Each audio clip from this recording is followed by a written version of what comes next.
Valenslime by Joe Keller, illustrated by Ashley Bellotti. Victoria Franken was a slime scientist. She loved her slime. Her slime goop loved her back. He bubbled with enthusiasm when they experimented in the lab. He oozed contentment when they read science books together. He bounced along happily when they walked Igor in the park.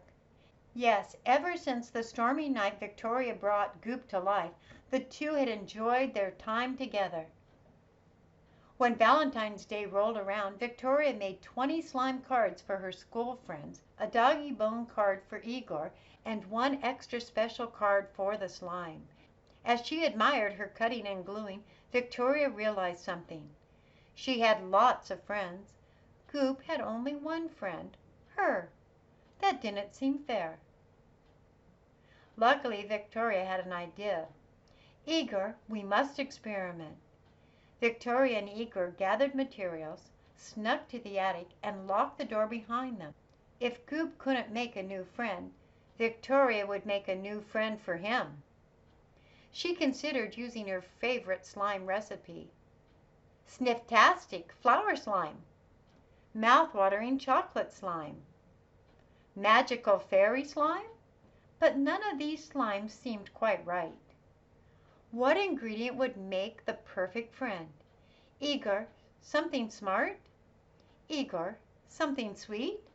Igor, something fun? Now all she had to do was wait for the lightning storm and zap! Her creation would jolt to life. She waited and waited and waited. Victoria sighed.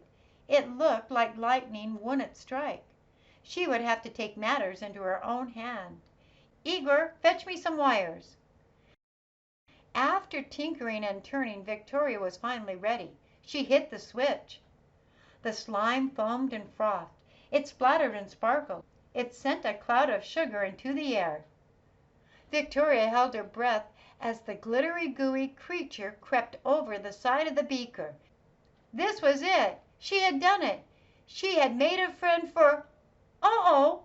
The slime was still growing bigger and bigger and bigger. Before long, it stretched all the way to the ceiling. Victoria had to do something fast. Igor, pull the plug! But the slime kept growing. She tried to catch it. Igor, the vacuum! But the slime wouldn't be contained. She attempted to freeze it. Igor, ice cubes! But the slime wouldn't stop. Victoria and Igor slipped from the room as the shimmering goop filled the attic. Just as it started to squeeze out the door after them, kaboom! The giant slime burst into 10 regular-sized slimes. Victoria and Igor stared in shock. What had she done? She hadn't made Goop a new friend. She had made him lots of new friends. Victoria introduced Goop to her latest creations. The slime quivered with happiness. From that day forward, Goop and the other slimes spent a lot of time together. They did their own experiments. They played slime games. They taught Igor new tricks. Goop was thrilled with his new friends. But that didn't change the fact that Victoria would always be his best friend. He loved her, and Victoria loved him back. The